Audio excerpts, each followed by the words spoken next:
Goeien en welkom bij het Boppenslag Café. Jongens heeft het houden Cambuur en de play-offs. Aan tafel assistent-trainer Henk de Jong, de nestor van de ploeg Sander van der Heijden en de jongste telg van het team Bob Schepers.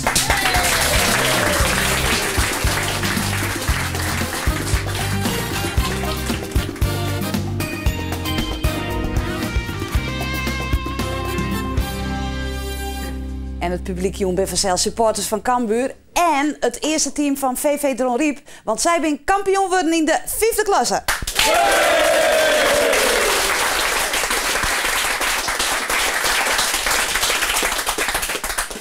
Maar Cambuur is het haatonderwerp, Jejoen. Want wat zullen ze doen in die play-offs? Daarom praten we dadelijk zo'n tafel. Maar we biffen zelfs heel benieuwd wat de supporters ervan vinden. Dus hebben we zocht en we vonden de alleroudste supporter van Cambuur. En dat is Jan Kramer uit Leeuwarden. En hij is zo'n 80 jaar.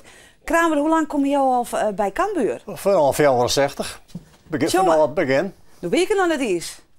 Nee, dat wist dus Jostrikse jongen. Oh, geweldig. Ik denk, ik viske even naar een complimentje. Ja. Maar zo lang kom je dus al bij Cambuur. Wat wie nou ontnota het hoogtepunt voor jou bij de Leeuwarden Club? Het hoogtepunt is voor mij nou altijd de wedstrijd in Apeldoorn. Waar we toen mooi zijn. 10.000 Leeuwarden, Leeuwarden, Kroske binnen.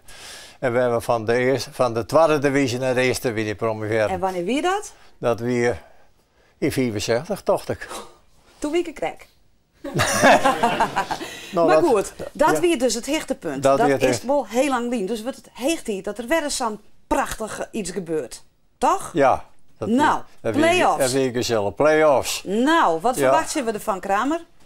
Nou ben ik bang dat ik Henk de Jong even op het jen drapje maar. En die het lange jen. Het is een aardige jongen, maar ik ken het hem. Hè? Oh, je stok, wacht even. Ja, dat get op. Ja. Play-offs. Wat verwacht je? Wat ik verwacht, we hadden neer te zieken. Wat zei ze nou? We hadden neer te zieken. Oeh, hoe kom je daar daarbij? Ja, ze willen weten hoe ik erover denk en dat is mijn mening. En waarom? En dat had de reden, ik had dit hier tredje wedstrijd toch te bezieken hier in Cambuur en een stuk wat op de televisie. En wat mij opvalt is dat het heel de helte goed weer. Ze hebben mij wat voetbal aangeeft teleurgesteld. Er waren leuke dingen bij en ik minder leuke dingen. Ja, maar wij hebben in de pauze vaak zijn, dit gaan ze ook wel schriftelijk uitdoen. Ja. En ik vind wat. Maar denk je net dat ze stunten kunnen in die play-offs? Bij dit elftal net, we hadden vol invallers. Oh. Ja, daar zit je nog een keer mooi. En daar zit je mooi, ja. Ja. En men verwacht het misschien een herhaling van periode verleden. Maar ik vind net dat ze het elftal van hebben om weer te doen. Maar wat moet Cambuur dan doen om wel in die Eredivisie te komen? Want dat willen we toch, met z'n allen? Nou, ik zou zeggen, bij de patroon bij een tal miljonairs. Oh. Want ik zou dat net zeggen, heel oud is een eer van oudsher een eermestaat, arbeiderstaat. Ja. En hier zit net genoeg geld om Cambuur om zoveel geld te helpen dat ze een behoorlijk elftal ontrekken, bijna. Maar geld op het kleed komen. Ja, dat mag geld op het kleed komen. En als wij op deze manier teruggaan, dan zou ik dat net zitten. Nou, ik wil je wel wat depressief van, mag ik eerlijk zeggen. Ja, dat zou wel. Ja, maar heb je misschien nog een tip aan de mannen aan tafel? Wat ze dwaan kunnen? Nou. Ze kennen meer doen dan zijn best. Maar het wordt toch niks? Nou, dat zei ze jou. Ik ken één ding, één vraag gehad, mensen. We gaan voor 2 uur om, toch een hele protte druk zou horen. En toen ik dat reuze mooi vond. Ja, dus dat ken ook ik. Kramer? Het is een competitie op zich. Dus ja. Er is in feite geen pijl te loeken. Ik viel me weer wat blijer. Nou, vaak dat hoop, ben ik blij voor je. Ja, en ik hoop de man aan tafel ik. Jogie, maar zitten, we gaan direct aan tafel verder praten. En mochten je commentaar hebben, dan roep je maar even, want dan zoeken we je er even bij. Hè? Ja, goed. Kramer, bedankt. Intussen zullen we eventjes naar wat er de afgelopen week al gebeurd is op de Frieske velden. In de sport tellen maar 2 dingen. Je winnen of je verliezen. Liek spul is krek niet. En jij examwieken wie het nou weer. Te beginnen met de basketballers van Ares. Hier ze Sam die 3e wedstrijd eruit sleept. Maar ach, die waard krekt verlen op 3 punten. En een kevel, zei ze. Ik denk als die erin was gegaan, denk ik dat we uiteindelijk hadden gewonnen. Maar hij ging er net in. Ik kan er volgens mij weinig aan doen op zo'n momenten. Maar je moet het al beziekje verzels. Tenminste, als we Bert Hollander, trainer van FVC, leeuwen maaien. Ja, wij moeten vandaag winnen. En Bert, een oorcredo is... We moeten het nooit opjagen tot de laatste minuut. Doch slaagt het net. FVC is zo goed als wis degraderen. Ik had het graag anders gezien. Nou, dan markeert ze, want dat circus is weer begonnen. En jongens, wat fijn, de muziek is er weer bij. Daar kun je natuurlijk alleen maar heel tevreden zijn. En nog mooier nijs, keertsers binnen leef. Keertsers lezen eigenlijk helemaal net wat, vind ik. Al wordt het alweer wel wat minder. Ja, ik moet wel zeggen, het niveau gaat wel naar beneden. Dus dat is duidelijk. Maar oh ja, wij winnen week alweer met waanden. Oh ja, winst en verlies. Laten we nou maar oergaan naar de winners. In Zuid-Afrika Big Leagues. Foppe de Haan leidt op koers voor het kampioenschap met Ajax Cape Town. I'd be really happy about that also. Daar kun je natuurlijk alleen maar heel tevreden zijn.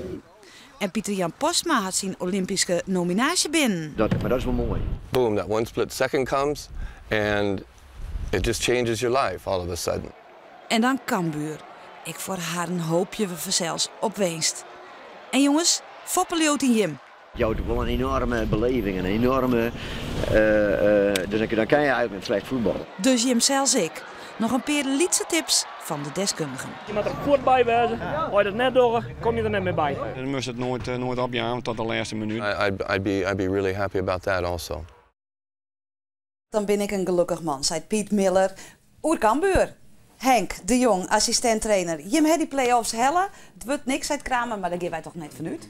Nou, je bedoelde wat lachen, maar Kramer zei ik wil goede dingen. Hè? Hij zei ik goede dingen. Alleen hij komt nog even wat vreemd door, omdat ik vlak ervoor zit. Ja. Maar hij zei wel goede dingen. Het is wel een man van de realiteit. Als er wat jonger weer, ik heb een contract aanboden. Oh, ja. Want, die man had wel meer in Kramer. Ja, daarom. Ja, mooi, Ja. mooi hè, keurig. Maar nee, er goed. zit goede dingen in. Wat er zei, ja, dat is even dan, maar ze is wel op door. Maar de play-offs binnen helle, is daarmee het doel bereikt voor dit hier? Nee, voor u net. Nee. Wij willen proberen daar het beste beentje voor te zetten. Dat ben wij verplicht aan de hele club zelf, vind ik. Als Jos we in december stonden met je nou, en dan bedoel ik de spelersgroep, het management, alle medewerkers. Als Jos hoe er werken wordt, de supporters van u, hoe we met je nou de schouders eronder zetten. Dan is het een groot compliment waardig voor iedereen die erbij betrokken is. Dus ik vind dat wij als spelersgroep, dat zie ik altijd doen. Het is wisselend, wat Kramer ik zei. Maar ja, we hebben 13 spelers, dat doen we het steeds mee. We gaan spelen met jongens die eigenlijk de hele wedstrijd net spelen kennen. Daar voetballen wij gewoon eens wedstrijd mee. Dat hindert niks, dat weten wij ik. Daar surf ik net om. Maar we proberen nou de boel worstenvier te krijgen, dat we presteren kunnen. En dat is zo heel belangrijk bij de morgen. Even wat, Simon. Ja, okay. Ik had die Perik Lins, jongen, in mijn orenclub, toen zie je ik moest er steeds tussen. Hè? Ja. Het is heel belangrijk dat we morgen winnen en dat we die eerste weken vrij hebben. Het doel is nog net bereikt, want dat leidt heen. Juist. Nou, dat hier in Trijs worden kennen. Ja, je moet het juist. Oh, dat was het. Ik shoot die back jou again. Sander, du bent blesseerd. Hoe is het, Marty? Ja, gaat aardig. Gaat wel aardig. Gaat wel beter dan vorige week. Maar nog niet goed genoeg om morgen te spelen. Maar de play-offs? Ja, dat moet ten koste van alles eigenlijk gehaald worden. Ja, de hest eigenlijk wat te lang terugspelen, toch? Maar deze blessure, Henk, toch? Nou, net lang terugspelen. Hij hier les van de lies. Ja. En toen hebben we de overweging gemaakt, nou, Sander speelt het wie heel snel. Nou, en dat kan 2 kanten uit. Ja. En hij had wat meer les gekregen. Maar kunt je hem nou net opbrekken dan? Nou, we hadden die wedstrijd won met 2 en we vorige week zonder Sander won met 3. Zo, je moet net zien waar je wil. Zij is het. Ja. Bob, daar heeft die draai wel aardig van, hè? Ja, ik voel me weer fijn hier bij Cambuur. Ja, en dan de eerste play-offs voor jou. Wat verwachten ze ervan?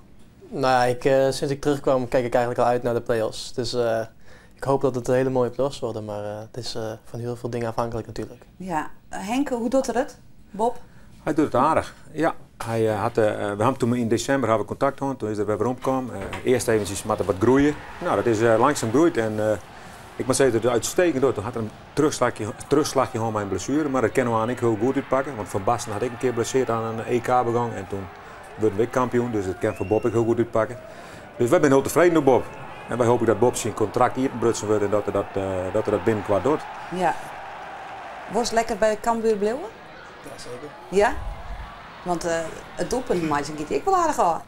Ja, nou ja, de laatste werd nog aangeraakt. Ja. Dat leek mooier dan het was, maar ja, ik voel me fijn hier en ik vind het fantastisch om hier van het stadion te spelen en ja, voor deze supporters. Dus ja, ik zie zeker nog. En zeker, en dan heeft de play-offs nog net iets mooi maken, want dan is het altijd uit de verkochte bak. Nee, ja, precies. Zij is het. Play-offs, we hebben er al een paar mooi maken daar doen hier. Sander, zullen we even zien hoe dat daar doen? Ja, leuk. Cambuur begint de play-offs in 2009 met een wedstrijd in en tegen Zwolle.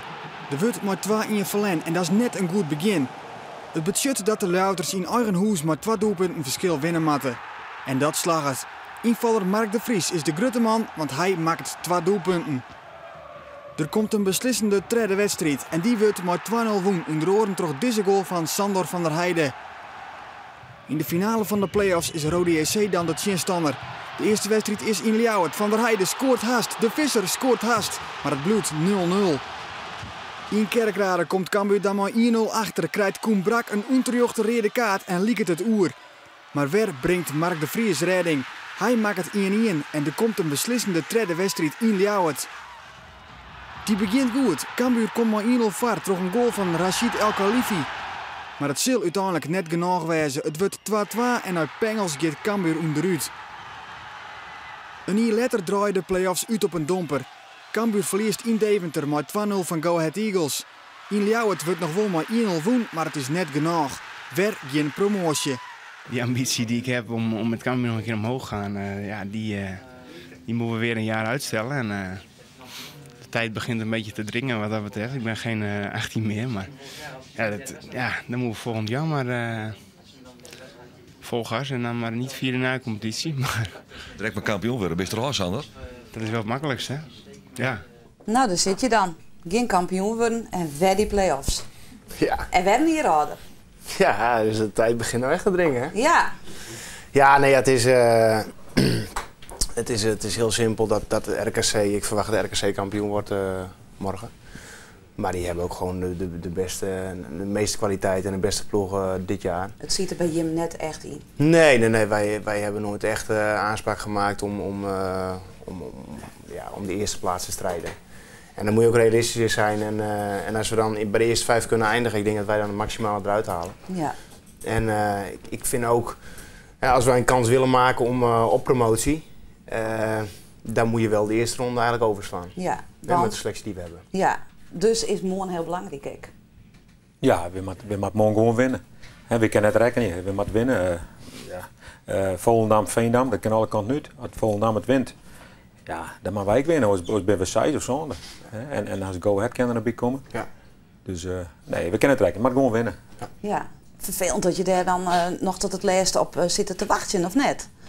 Ja, nou goed, het is, die wedstrijd tegen Fortuna was dan eigenlijk de wedstrijd dat je echt de play-offs zeg maar, veilig stelt. En daarna het volgende doel dat je bij de eerste 5 gaat eindigen, wil eindigen. Ja, en dan is het rekenen van wat de trainer ook zegt, je hebt Volendam nog, je hebt Go Ahead. En als je wint en Volendam wint, dan kan je ook nog 4e worden. Ja. Ja, dan tref je Helmond Sport. Dus ja, het is allemaal heel, het wordt helemaal een beetje... Wat tref je hem het liefst? Ja, persoonlijk, eigenlijk liefst Zwolle, ja. Ja? Ja. Ja, nou ja, goed, dat zijn... Vertel Bob. Nou ja, die zit het minst lekker in hun vel, denk ik. Dus, ik denk, die is ook wel een ploeg die wel wil voetballen. Dus dat is voor ons ook beter. En als de wedstrijd heb gezien die we tegen Helmond hebben gespeeld, ook na de winterstop, was dat ook nog wel een goede ploeg. Ja. Dus, komen we dadelijk vers nog even via de route praten, want we hebben bij Zwolle West, laten we direct even wat van Sjen. Maar even hoe je hem zelf, want je hebt een snelle selectie. Ja, vandaar dat ik eigenlijk wil vinden dat wij wel een beetje, we zijn geen kampioen. Ja? Als Jos bij de club bij komt, we zitten nog in categorie 2. Dat is redelijk veilig voor ons. We zijn er nog. Het begint positief te worden. Ik naar Boetentaar, de hele gevoel bij Cambuur is weer. Ik vind dat wij eigenlijk wel een beetje kampioen worden binnen. Of we bij de eerste 4 weinigen. Nou, ja. Dat is echt positieve Henk de Jong, hè? Nou, ik meen het serieus, maar dat is dat zo. Hoe Cambuur nou bezig is? En Jali weet alleen maar negatief. Ja. Alle kranten is die besloten weer negatief. De Voetbal International is die besloten weer negatief. De televisie weer negatief. En ik lees helemaal niks meer, het draait om. Ja. Nou, maar op sportief met zit je hem nou natuurlijk, ik wil maar een heel snelle selectie. Ja, nou, we trek je man, maar gelukkig bent het nog halve. En, zolang had je maar half op het veld hebben. Maar dan kan je wel zeuren. Ja. Ik zeurde en Sander vind ik heel sneu voor Sander. Maar wij kunnen er niet meer op praktiseren. Wij zijn wel bezig. Oké, wie is er wel? En Leon Hezen, nou, misschien komt hij er weer om. Maar ooit maar net, dan mag het nooit staan. En dat is wel vervelend. Maar als het zeurt, dat alleen een moment. Nou, weet ik niet. Nee. Misschien wel had een kans. Maar dat mag ik net. Maar het is snel. En wat vooral dan heel moeilijk is, je kan nooit tactisch trainen. En wij trainen altijd om de jongens een beetje goed fit te houden. En was een beetje tactisch, maar ik kan nooit dus halve zien. Ja. Dus dat is eigenlijk wel jammer. Maar voor de rest, nou, we sluiten dat door, jongens. Ja. Wat is het belangrijkste, Sander, om in die play-offs goed te presteren? Net jij? Geloven. Hey, je moet, Leeuw erin. Ja, maar dat moet je hebben. Want als je in het veld staat van, nou ja, goed, we zien wel wat schipstrand. Ja, dan kan je het, wat meneer Kramer ook zei, schriftelijk afdoen. Hè, maar je moet er wel in geloven. En ja, dat sfeertje, dat creëer je op een moment, dat ontstaat. Ja. En nou, daar moet iedereen zich van bewust zijn. En ja, wie weet wat er dan... voor moois gebeuren. Ja, maar het kan zomaar. Ja. Het zijn, als je bij de eerste 5 bent, zijn er 4 wedstrijden. Zij is het. Jongens, voor jou een keer winnen, hè? 2 keer. Dan maakt het niks uit zien wie. Of we nog in Excelsior spelen. Want 2 Jelien, Rode JC, hier niet mijn kans, Sander? Van tevoren? Op voorhand niet, hè? Nee, maar misschien wat er gebeurt. Rode JC zit nooit in de top. Ja. Dus het maakt het niks uit waar we in komen. Of we bij de eerste 4 winnen. Van jezelf uitgaan. Zij is dat. Ja. Maar goed, we gaan krek al even hoe Zwolle. De wedstrijd is net alleen nog wichtig voor Cambuur dus. Want sinds Sander Zwolle kan echt nog kampioen worden. En bij Zwolle speel je 2 spelers die het voor de winterstop nog bij Cambuur spelen. Katoer, Nasir Matsi en Rudy Jansen. Jan-Vincent van Zuiden, wie van de morgen bij de training van Zwolle om op te zieken. In de winterstop wie er geen enkele twijfel. Zwolle, dat wordt de kampioen van de Jupiler League. 13 punten vastsprong op RKC, dat koert toch niet meer mis? Dat zullen Rudy Jansen en Nasir Matsi ook wel toch dat doet zien komen.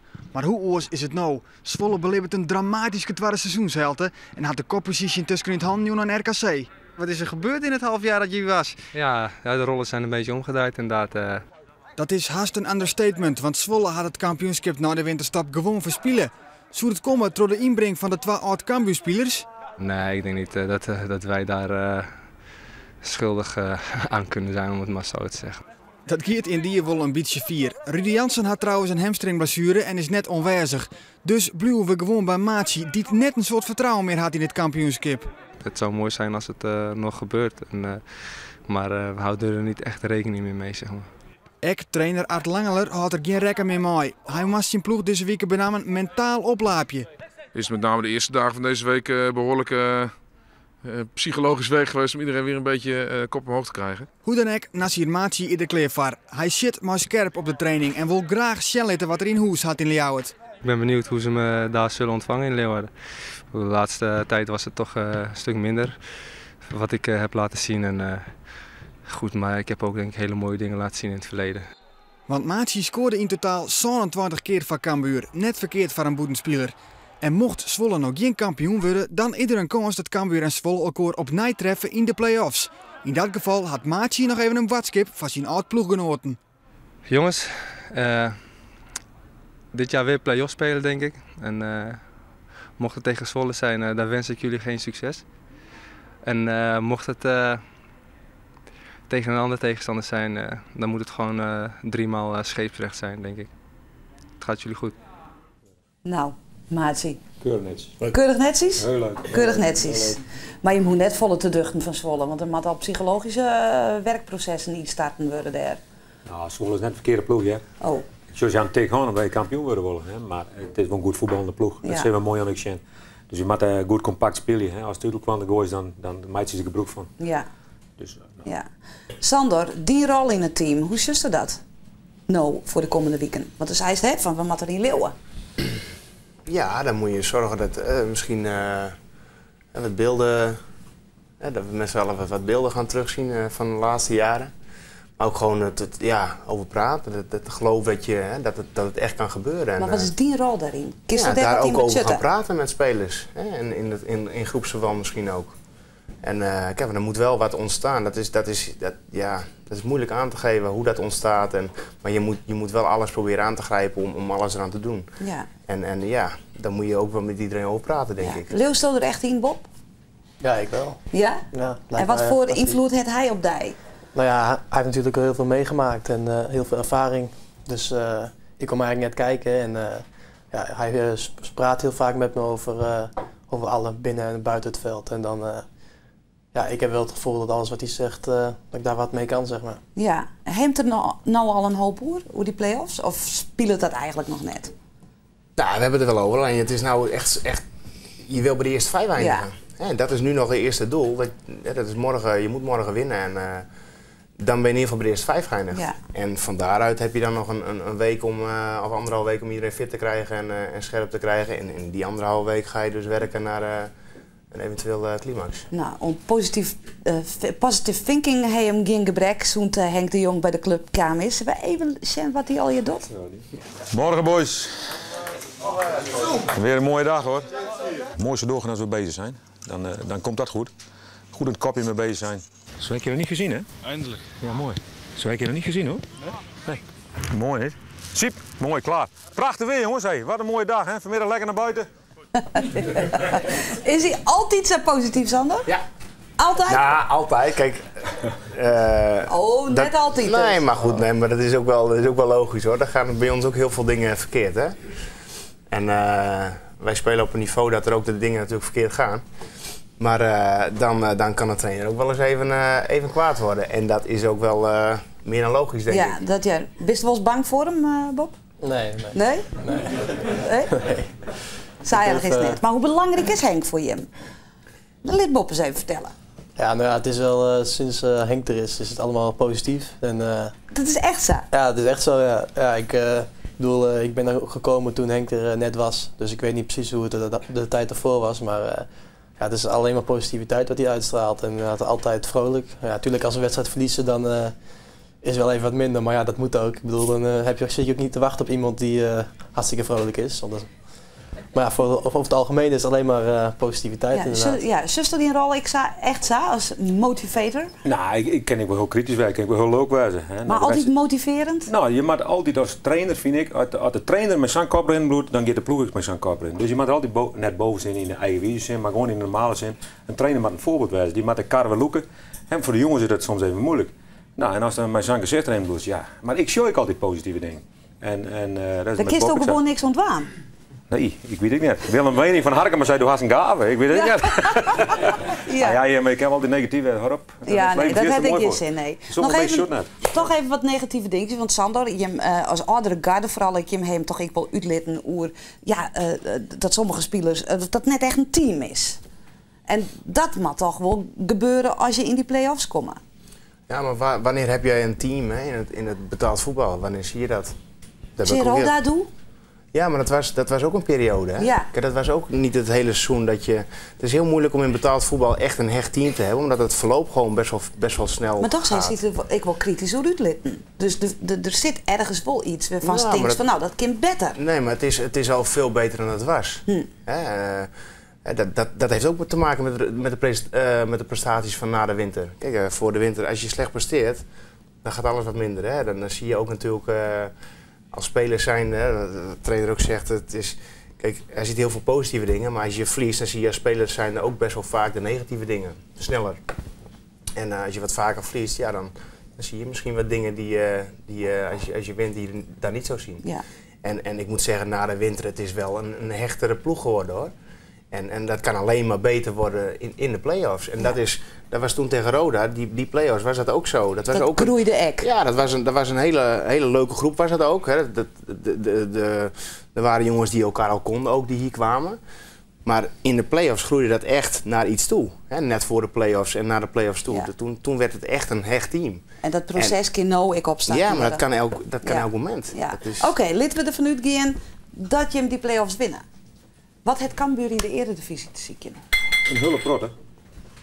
Ja, heel prot. Ik denk dat het voor de club heel goed zou zijn dat Cambuur omhoog gaat.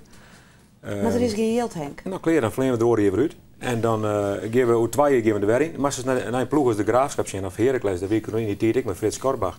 Dat weet toen ik een keer omhoog en toen maar naar beneden. Oké, had iedereen zijn verstand dan bijhoor. Ja, dat is misschien wel het moeilijkste. Ja, dan maar. Dan blijkt het dan dat Cambuur net goed genoeg is. Maar als dan weer waarom? Oké, dan maar. Maar dan kan ik knokken. Excelsior nou, die had van mij 24 punten aan, of 22. 22 punten. Ja. Excelsior wie gewoon de genoemde degradatie. Ja. Nou, maar een eigen stijl van voetbal en komen die gewoon heel heen. Ja. En natuurlijk, dan komt er van alles los in Ljouwert. Maar dat wil net betekenen dat we een beetje bokkensprong maken. We gaan hele goede normale dingen aan. En bereid je net van de wies, nou, en dan maar weer om dan hier. Maar 2 jaar best weer een keer omhoog. Ja. En dan bloest er op een gegeven moment. En Sander weet nog hoe mooi het weer. Laten we kijken. Ja. Als het komt.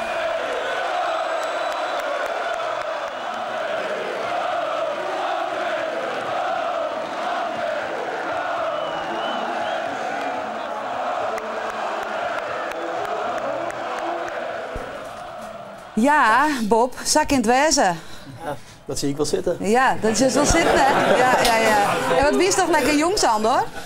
Ja, dat was... dat is 98. Ja. 18, 19. Ja. Cool. En Eredivisie kan Sander van der Heijden nog wel hier mooi doen? Nou, als ik gewoon fit blijf en dat ouder wordt, dat is heel simpel. Je moet eigenlijk meer trainen dan dat je jonger bent, omdat je gewoon fit moet blijven. En dan kan je, ik denk dat ik nog redelijk mee kan. En ik wil gewoon doorgaan zolang ik het zelf leuk vind. Het juist in de Eredivisie. Ja, dat zou het mooiste zijn, ja. En als je ziet wat voor feestje je daar hebt, nou ja, Bob ziet het net. Ja. Je hebt de hele avond gratis drinken in Leeuwarden, dus het is... het is nou Bob, genieten. dat is de toekomst. Ja. Ik wil je hem hartstikke bedanken. Kramer, heb je er nou wat meer vertrouwen in? Nou, dat kan ik net zeggen. Nou. Het is het normale praat van voetballers, ken ik dat woord. Oké, dank u wel, Kramer. Nou, Cecilie. Dat is zo. Je kan het je eigen moed in praten, Henk. Nee, nou, Kramer en de jongen die praten dadelijk nog wel even verder. Wij hebben er alle vertrouwen in. Dit wie het laatste Bobbeslagcafé van dit seizoen. Of Cambuur met het vierskoppen. Wij nemen erin in de play-offs, want dan komen we weer om vanzelfs. Dus anders rek ik nu weer gewoon op. En man, die werd een reguliere Bobbeslag. Nou, dadelijk ski zijn uit Nijsjoen. Ik wens je nog een heel noffel kieuwt. Kramer!